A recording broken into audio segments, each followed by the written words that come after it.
세상에 떠도는 기묘한 괴담들. 첫 번째 이야기, 해군으로 복무하던 섬에서 실제로 겪었던 실화괴담. 내가 근무한 레이더 사이트는 부산에서 배 타고 조금 들어가면 사람 얼마 살지 않는 작은 섬에 있는데 그 섬 산꼭대기에 위치하고 있었다. 그곳에서 해군으로 복무했던 나는 제대한 지 10년이 지났지만 고립된 섬 특유의 음산한 분위기를 잊을 수가 없다. 아침마다 해무가 잔뜩 끼어서 아침 저물을 할 때면 100명도 채 안 되는 부대원들의 얼굴이 확인되지 않을 정도였다. 그리고 밥을 하면 다음날 곰팡이가 필 정도로 습했다. 밤이면 산짐승 울음소리에 시달려 했고 일주일에 한두 번은 발이 수천 개 달린 이름 모를 커다란 벌레들이 내무실로 기어들어와 새벽마다 기상에 구충 방역을 해야 했다. 레이더 사이트의 뒤편은 절벽이었는데 철조망 수리가 제대로 되지 않아 그 앞에서 병장에게 배트를 맞을 때면 일병과 이병들은 그 병장이 언제 우리를 밀어 떨어뜨려 죽일지도 모른다는 목숨의 위협을 느껴야 했다. 특히 정신병자인 통신장 황성사에게 맞을 때는 다른 고참이 철조망 구멍 앞을 막아주는 게 암묵적인 룰이었다. 개구멍 뒤에는 커다란 바위가 있었는데 바위 뒤로는 시커먼 바다가 넘실거렸다. 그곳에서 자살을 많이 했다고 해서 바위의 별명이 자살바위였다. 처음 자대 배치를 받아 고참에게 그곳을 소개받았을 때 난 섬의 분위기를 대충 짐작할 수 있었다. 격오지였기 때문에 PX는커녕 육군이 환장한다는 황금마차 같은 것도 없었다. 단 음식 구경하기가 힘들어서인지 부대원들은 하나같이 신경과민에 걸린 놈들처럼 기행을 일삼는 일이 많았다. 특히 여름이면 하는 이상한 짓이 있었는데 밤마다 들어오는 커다란 독충들을 페트병에 하나씩 잡아넣어서 싸움을 시키는 거였다. 일주일 정도 잡아모으면 왕사마귀, 진해, 하늘소, 장수풍뎅이 그리고 이름도 모를 벌레들이 수십 마리가 병 안에 갇히게 된다. 그러면 누가 시키지 않아도 서로 죽이고 뜯어먹는 싸움이 시작되는데 왕매미 같은 놈들은 시작하기도 전에 죽고 사마귀도 별 볼 일 없었으며 늘 진해와 풍뎅이의 전투가 결승전이 되었다. 마지막으로 살아남은 진해를 물에 끓여 부대원들이 나누어 마시는 거다. 그래야 이 섬에서 귀신에 안 홀리고 건강하게 있다가 제대하는 거라는 미신이 있었다. 진해 물은 별 맛도 느껴지지 않았지만 먹을 때마다 찜찜했다. 이 방법은 예전에 부대에 난리가 났을 때 영험한 무당이 알려준 거라며 이 미신적인 의식은 레이더장도 방관하거나 참관까지 했다. 이 레이더 사이트에 올라오려면 작은 산 하나를 타야 했는데 진입로라는 게 짐승길처럼 포장도 제대로 되지 않은 길이었다. 산을 빙 둘러 올라와야 되는 그 진입로 대신에 부대원들만 알고 있는 지름길이 있었는데 그 길은 반드시 2명 이상이 함께 가야 한다는 룰이 있었다. 길이 험하기도 하고 중간쯤 있는 문제의 장소, 처녀사당 때문이었다. 처녀사당이라는 이름의 날가 부서지기 직전의 사당이었는데 퍼렇고 빨간 금줄이 쳐져 있고 앞마당에는 커다란 돌들로 흉흉하게 메워져 있는 우물 하나가 덩그러니 있는 폐허였다. 사는 사람은 없었다. 처녀사당이라는 이름의 유래는 주하사라는 UDT 출신 하사에게 들을 수 있었다. 사연인즉 이 부대가 70년대에 들어왔는데 부대를 건설하던 군인과 인부들이 이 사당에 살던 무당에게 숫자를 찝쩍거렸다고 한다. 무당은 자꾸 그러면 경을 친다며 협박을 했고 여자가 예뻐서 화가 난 군인들은 5~6명이서 돌아가면서 무당을 겁탈했고 일이 알려지는 것이 두려웠던 강간범들은 여자를 죽여 우물에 빠뜨리고 그 위로 돌을 쌓아 메꾸어 버렸다고 한다. 그리고 그 사당은 처녀사당이라는 이름으로 불리게 되었다. 30년이 지나도록 허물지 못하고 새로 짓지도 못한 채 흉한 모습으로 그곳에 있었다. 군인이 군복을 입고 이곳을 지나가거나 귀신이 부대에 왔을 때 진의 물을 마시지 않은 사람은 귀신에 시야 미치거나 죽는다면서 우리가 저 진의 물을 먹는 이유는 이 사당 때문이었다. 나는 귀신을 안 믿었지만 시청각으로 귀신 강의를 듣고 난이 이 진의 물을 마시길 잘했다는 안도감이 들기도 했다. 부대에 어느 정도 적응을 마친 3개월째 되는 여름날 우리 부대에는 독감이 퍼지는 사건이 생겼다. 에어컨도 없는 우리 부대에 그것도 한여름에 독감이라니 그것도 전탄병들이었다. 우리 부대에는 2개의 내무실이 있었는데 내가 속해 있던 1내무실은 행정, 조리, 병기 등 작별의 15명이 생활했고 이 내무실은 10명씩 나누어 삼직제로 레이더를 보는 전탄병들 30명이 생활하고 있었다. 그래서 이 내무실은 늘 어두운 커튼이 쳐져 있고 늘 20명 정도의 전탄병이 자고 있었다. 한꺼번에 10명이 넘게 감기에 걸린 것은 이상한 일이었다. 전 대장이 관사로 돌아가자 전탐정이라는 대위 한 명과 조리장 등등이 병사들을 불러 모아 이게 어떻게 된 일이냐며 따로 물었고, 감기가 돌기 시작한 전날 밤 당직을 섰던 한 수병이 어젯밤 이야기를 하기 시작했다. 새벽에 플래시를 하나 들고 안전 순찰을 도는데 불이 꺼진 이내무실의 순찰을 위해 들어갔을 때 2층 수면실에서 뭔가가 움직이는 게 보이더란다. 플래시를 비추면 고참들 잠이 깰까봐 눈이 어둠에 적응될 때까지 기다렸는데 잠시 후 분명 머리 긴 여자 하나가 들썩거리는 게 보였다. 당직병은 그 여자가 성관계를 하는 것처럼 보였고, 그 여자가 입은 옷이 알록달록한 무당 옷이었다는 것을 확인하고 몸이 굳었다고 했다. 이 여자가 이번에는 옆자리의 수병 위에 가서 앉더니 또 같은 행동을 하더란다. 당직병은 몰래 슬그머니 문을 열고 도망쳤다고 한다. 얘기를 들은 간부와 병들은 저마다 처녀사당, 무당년 등등 욕을 하며 누구 하나 당직병의 말을 의심하지 않았다. 대위는 걔네들 지내 물 마셨어? 라고 심각한 얼굴로 물었다. 그 병들은 근무 시간이어서 지내 물 의식을 치르지 못한 병들이었다. 약을 먹이고 난리를 쳤지만 10명의 전탐병들은 시름시름 앓으며 말라갔다. 더 이상 숨길 수 없게 된 전탐조장은 전대장에게 이 사실을 고했고, 전대장은 의사를 부를 생각은 안 하고 마을의 무당을 불렀다. 나는 귀신은 못 봤지만 무당이 신기한 짓 하는 건 이때 처음 봤다. 웬 할머니 하나가 전대장 차를 타고 부대에 도착했는데 그 할머니가 무당이었다. 무당은 들어오자마자 의학 시발년 개같은 년 소리를 막 지르더니 경기를 일으켰다. 그리고 부대원들을 붙잡더니 너네 고독 다려 처먹었지. 이러는 거다. 알고 보니 우리가 지내 다려 먹는 게 연매 고독이라고 해서 누군가를 저주하는 주술 중 최상위에 속하는 거라더라. 자세한 건 모르겠지만 그 짓을 계속하는 바람에 귀신이 더 사람한테 해를 입힐 수 있었다고 했다. 그 고독을 권해준 무당은 분명 귀신의 부탁을 받은 거라며, 무당은 바로 굿을 준비하고 부대 사방에 나무와 자살바위 입구 등에 금줄을 쳤다. 어느 부대나 그런 말들이 있지만 특히 이 부대는 영적으로 안 좋아서 자살바위가 있는 북쪽으로 저승문이 열려 있다는 것이다. 누가 뚫었는지도 모르게 늘 구멍이 나 있는 철조망도 그 이유라고 했다. 그 앞에서 아이고 어머니 하면서 울고 난리를 치기도 했다. 전 부대원이 보는 앞에서 한판 굿을 벌인 무당은 죽은 처녀 무당 이름도 알아맞히고 강간범이 5명이었다는 것과 민간인이 절대 알 리가 없는 이 부대 자살자 이름도 맞추고 하는 놀라움 속에서 살풀이를 마쳤다. 무당의 말에 의하면 섹스의 맛을 들인 이 귀신이 원한보다 세욕에 미쳐 날뛰는 것이니 귀접에 의한 기빨림 외에 큰 화는 없을 것이므로 걱정 말라시면서 한 가지 당부의 말을 했다. 앞으로 33일 동안은 절대 부대 내에서 자위를 하지 말라는 경고였다. 실로 공포스러운 경고였다. 굿이 효과가 있었는지 어쨌는지 알아누웠던 전탐병들은 다음날 거짓말같이 일어났고, 그 후 며칠간은 통신장애 미친 집안 빼면 평화로운 나날이 이어졌다. 그러던 어느 날 UDT 출신 하사가 부두를 나갔다 들어오는 길에 미친 듯이 소리를 지르며 달려와서는 당직 위병 등을 보고 안심했는지 거품을 물고 기절하는 일이 벌어졌다. 잠시 후 깨어난 하사는 진입로 부근에서 귀신을 봤다며 벌벌 떨었다. 진입로 초입에서 무당 옷을 입은 여자가 커다란 나무 꼭대기에서 자기를 내려다보고 있는 것에 놀라 한달음에 산 꼭대기 부대까지 달려왔다고 했다. 두 번째 이야기, 고양이와 귀접. 고2 때 주말 할머니 댁에 놀러 간 적이 있었다. 보통 할머니 댁에 가면 토요일 점심쯤에나 일요일 오후에 돌아오는 패턴인데 토요일 저녁쯤에 졸업한 동아리 선배로부터 문자가 왔다. 전에 알려준 민간요법 좀 가르쳐주라. 나 요즘 무서워서 못 자겠어. 답장으로 내. 라고 보냈더니 전화가 왔다. 아무 생각 없이 받았는데 전화기 너머의 목소리는 정말 다 죽어가는 사람의 목소리였다. 갈라지고 눌러붙은 목소리를 듣는 순간 느낌이 싸했다. 가더나, 살려줘. 무슨 일이에요, 형? 나 밤마다 가위에 눌려 죽을 것 같아. 어떻게 가위에 눌리는데 그 정도예요? 사흘째 한숨도 못 잤어. 형이 들려준 이야기는 이러했다. 어느 날 술을 잔뜩 먹고 집에 와서 기절하듯이 잠들었는데 갑자기 아래가 굉장히 기분이 좋았다고 한다. 뭐지 하고 보니 웬 나체의 여자가 옆으로 걸터앉아 형을 애무하고 있었다. 형은 그걸 몽정인 줄 알고 파워 섹스를 시도했다. 그런 걸 처음 느껴본 형은 몇 번의 섹스를 시도했고 꿈이라 계속하는 거라고 생각하고 꾸는 김에 봉을 뽑자는 식으로 덤벼들었다고 한다.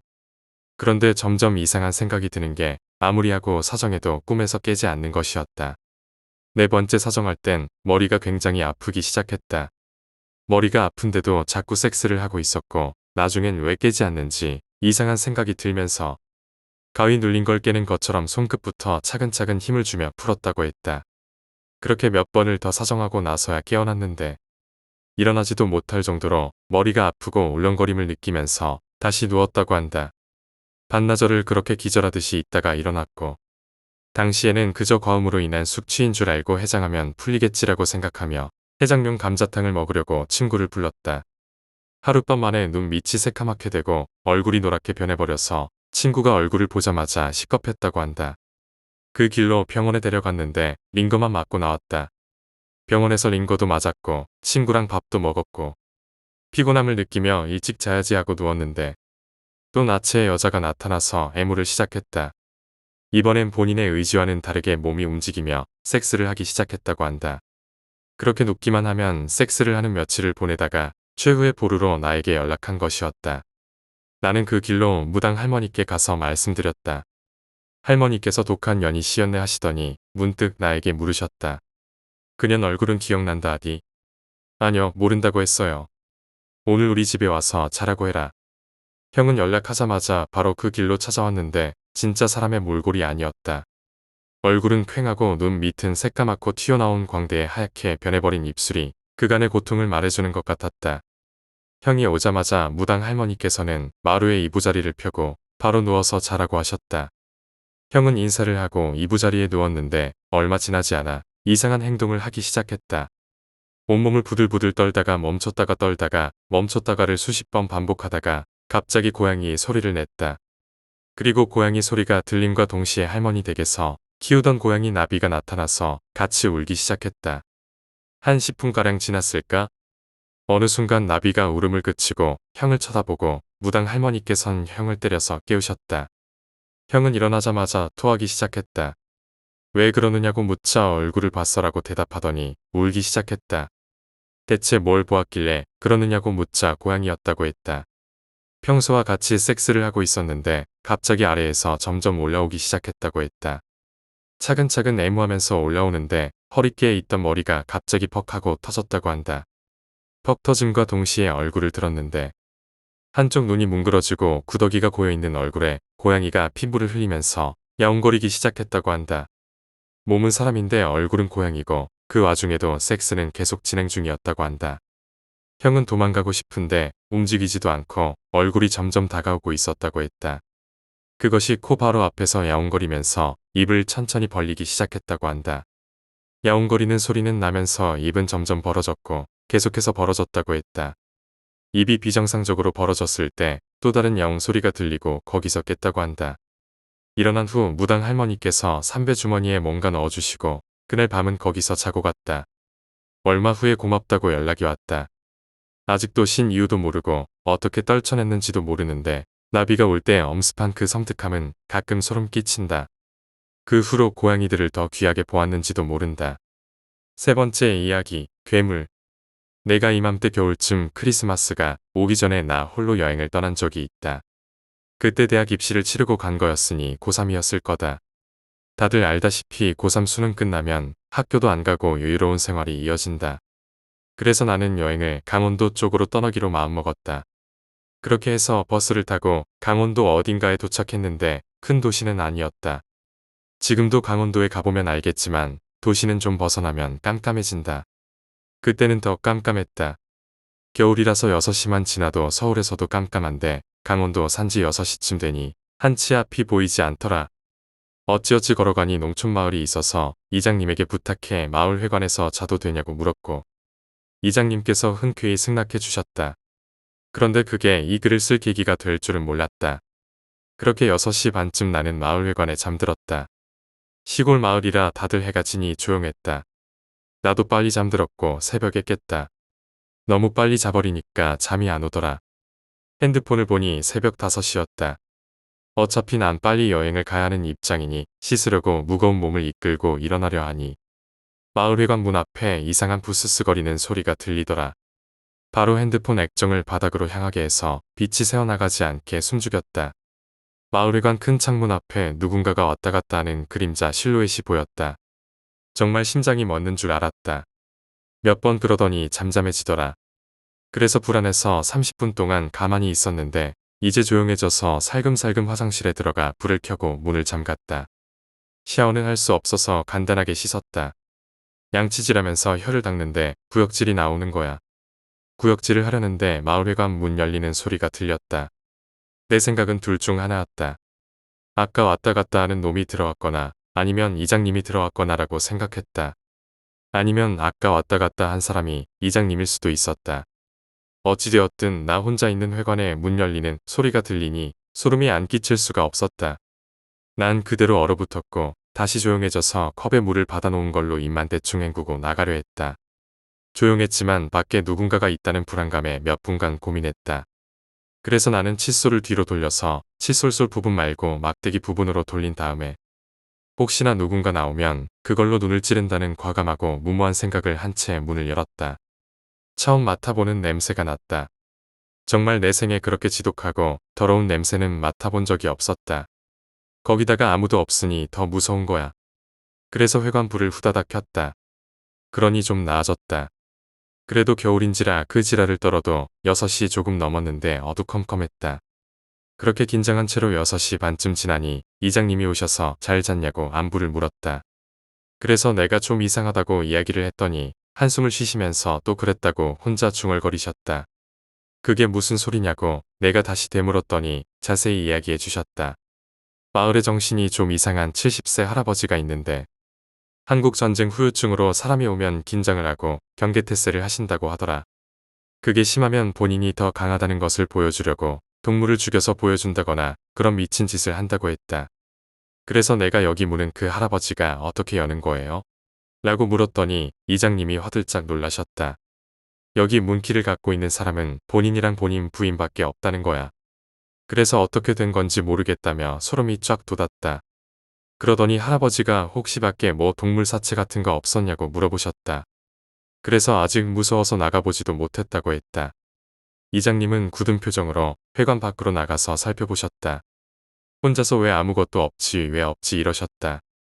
그래서 내가 왜 그러냐고 물었더니 젊은 사람들이 오면 한국 전쟁 때 젊은 북한군들이 생각나서 그런지 동물을 죽여서 자신이 더 강하다는 걸 보여주려 한단다. 그게 2번 정도 일이 있었는데 이번에도 동물이 있을 줄 알고 긴장을 했는데 없다는 거야. 그래서 내가 그래도 다행이네요 하면서 안도를 하며 이제 짐을 챙기려 하고 있었다. 그런데 또 갑자기 그 냄새가 올라오는 거야. 그 더럽고 불쾌한 냄새. 그때 이장님도 그 냄새를 맡으셨는지 이게 어디서 나는 냄새냐며 나에게 물었다. 나도 모르겠다고. 그 할아버지인지 누군지 잘 모르겠는데 누가 여기 들어온 이후부터 이상한 냄새가 난다고 말했다. 이장님과 나는 어디서 나는 냄새인지 찾기 시작했다. 너무 더러운 냄새였다. 그때 갑자기 경찰차가 조용하던 시골 마을의 정적을 깨며 세대가 왔다.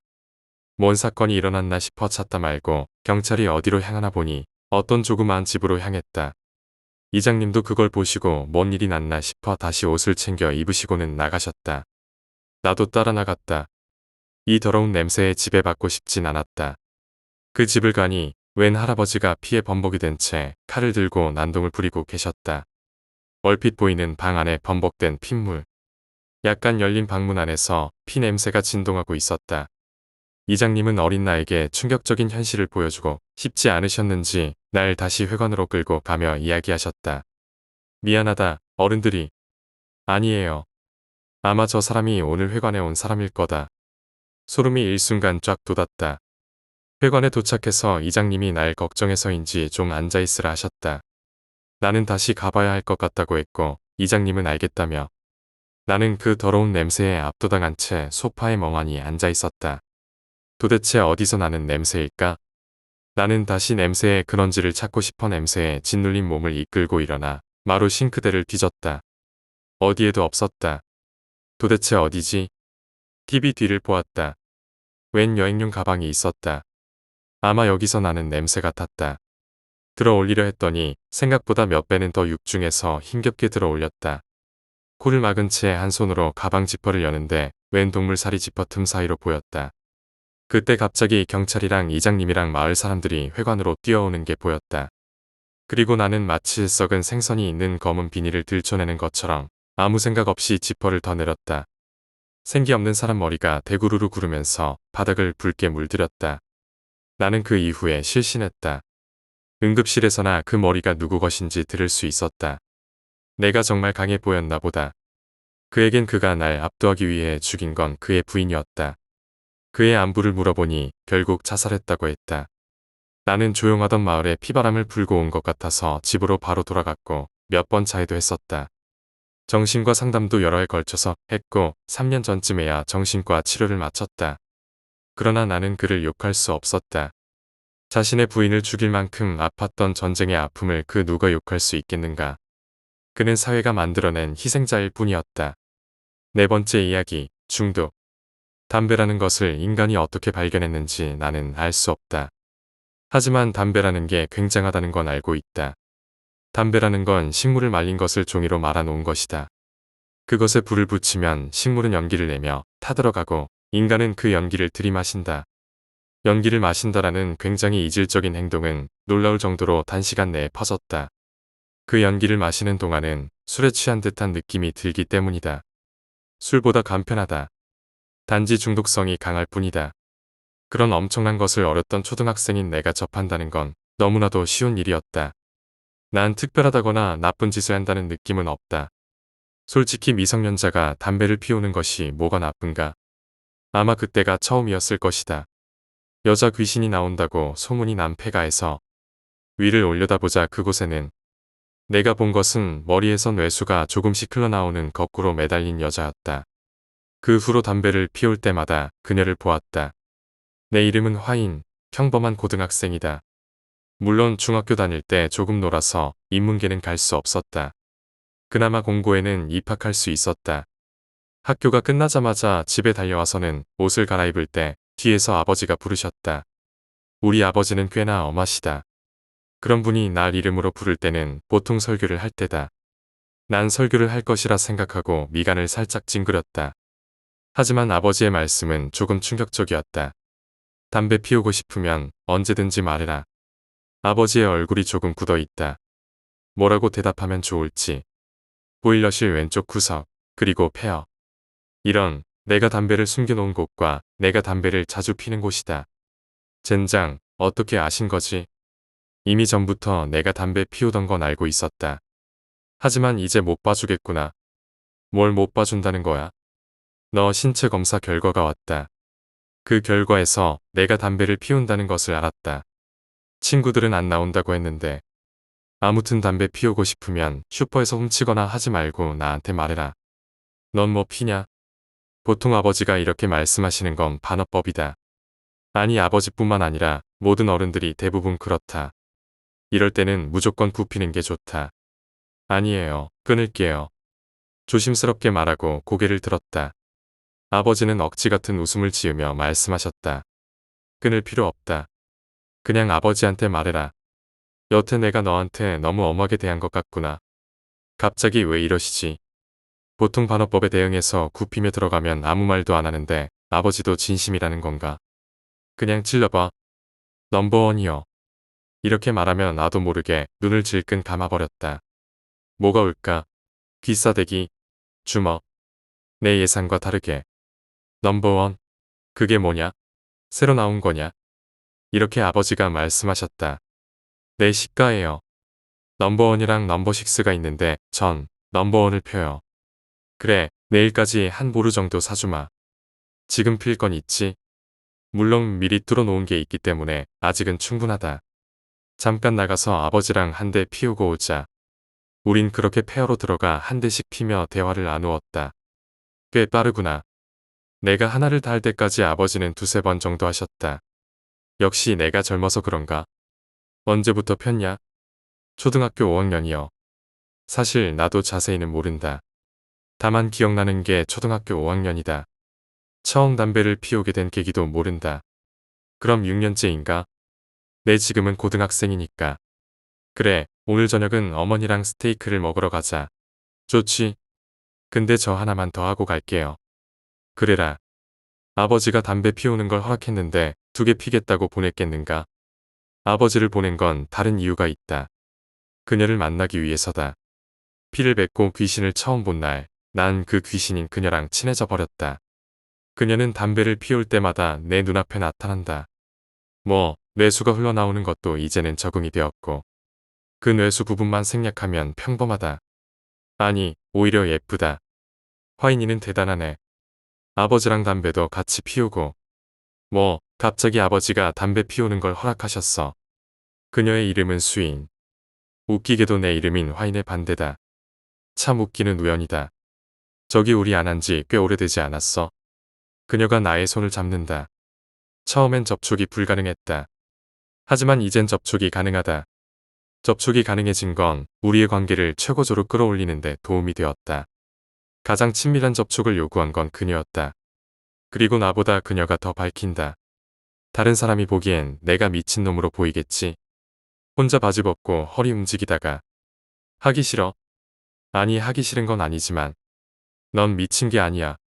난 진짜 존재해. 수인이라는 이름으로서 존재한다고.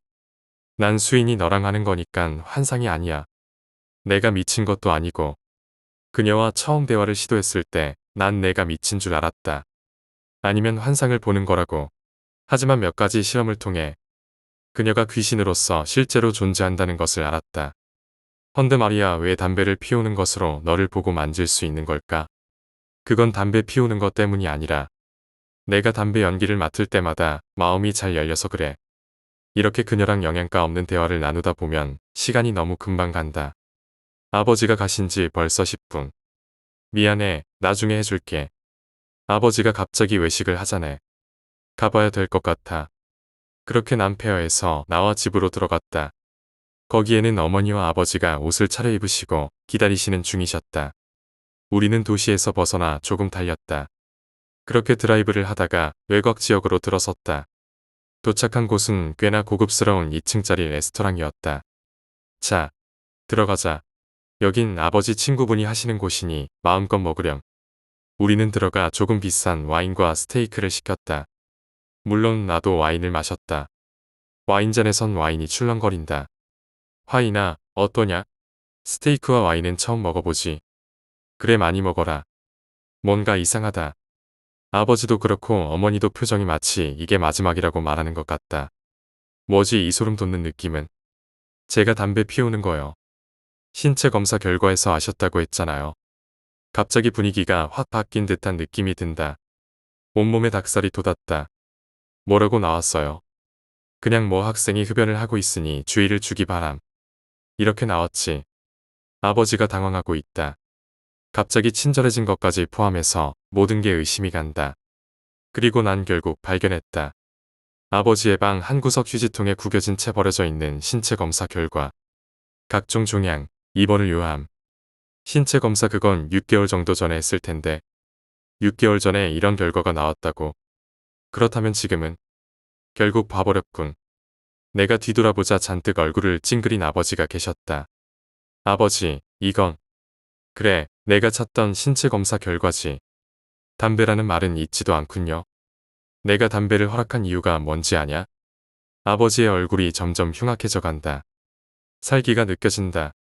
담배 피우는 건 전부터 알았다. 집에 들어오면 냄새가 확 나니 모를 리가 없지. 넌 말로만 듣던 시한부 인생이다. 그런데 내 건강에 대해서 챙길 리가 있냐? 그나마 최근 들어서 얌전해졌길래 내버려 뒀는데 요즘 들어 갑자기 귀찮아져서 말이야. 빨리 죽어주면 좋겠다 싶어서 담배를 허락해 준 거다. 넌 정말 이기적인 녀석이다. 무슨 소리예요? 너 같은 건 알 필요 없다. 솔직히 얌전히 빨리 죽어줬으면 좋았을 텐데. 설마 일부러? 그래, 신체 검사를 받은 직후 치료를 받았다면 살 수 있었겠지. 하지만 이젠 아냐. 말해줘요. 얼마나 남았죠? 내 인생은 얼마나 남았냐고요. 3개월 이랬던 게 3개월 전이다. 도대체 왜? 몰라서 묻냐? 내 녀석을 치료하는데 돈을 쓰기보다 차라리 내가 죽고 나서 보험금을 타는 게 훨씬 이득이라는 거지. 아버지는 짓걸리더니 나갔다. 나도 물론 따라 나갔다. 그는 천천히 걸어갔다.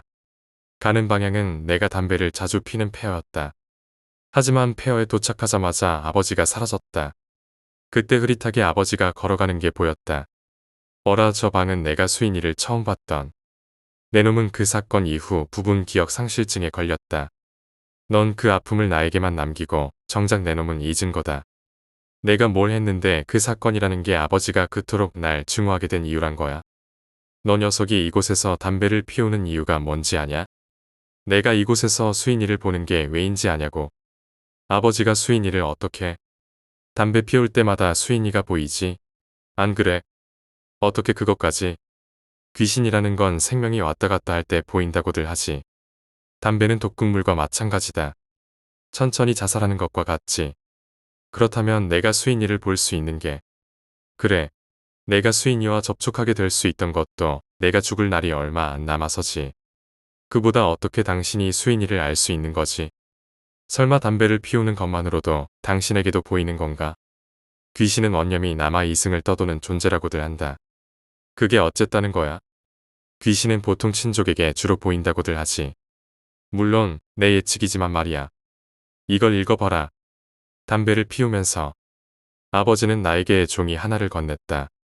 그리고 담배를 피기 시작하며 울상을 치웠다. 아버지가 준 종이 그건 유서였다. 나도 주머니에서 담배를 꺼내 물고는 불을 붙였다.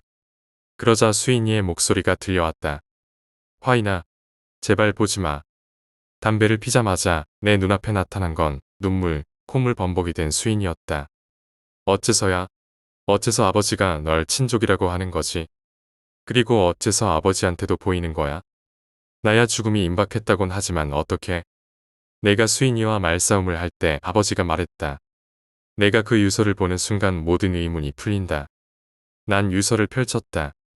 이 글을 오빠가 읽을 때쯤이면 난 이미 죽어 있겠지. 정말 미안해. 정말 오빠한테는 할 말이 없어. 난 정말 나쁜 년인가 봐. 정말 창녀 같은 년인가 봐. 단지 쾌락에 몸을 맡긴 채 아무것도 생각하지 않았어. 처음에 했을 때 그 부드러운 말에 난 넘어가고 말았어. 날 진심으로 사랑한다고 생각했어. 하지만 그게 아니었어. 나도 사실 즐겼던 거야. 나도 사실 좋았던 거야. 그리고 임신해버렸어. 이대로 내가 이 아이를 낳는다면 오빠는 물론이고 주위에 있는 모든 사람이 손가락질 당하겠지. 이렇게 죽어서 미안해. 유서를 읽자 기억이 났다.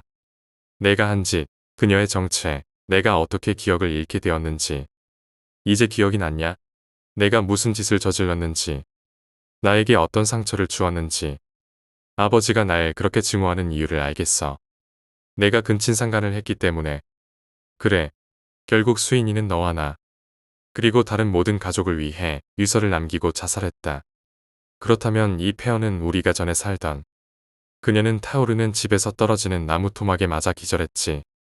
그리고 그걸 내가 집 밖으로 끌어냈지. 하지만 결국 뇌출혈로 죽고 내 딸 같은 여동생이 죽은 거란 말이다. 내 녀석이 친고모에게 손을 댔기 때문에. 그래 생각났다. 수인은 그녀는 나의 고모였다. 내 여동생도 누나도 아닌 고모. 할아버지와 할머니의 늦둥이.